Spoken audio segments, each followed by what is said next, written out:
How to share call recording audio files on iPhone. To get started, first of all go ahead and open up the Voice Memos application on your phone. Once you're inside the app, you will see folders like All Recordings and Recently Deleted, which help you organize your audio files. Tap on the specific recording you wish to share. Then, tap the three-dot menu icon for more options.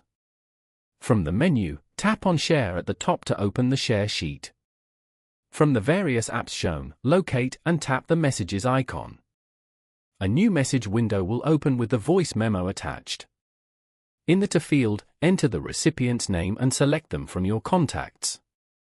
Once the recipient is added, tap the send arrow to share the voice memo. Now, go back and open up the Messages application. As you can see, you have successfully sent the audio file. Following these steps, you can easily share call recording audio files on an iPhone.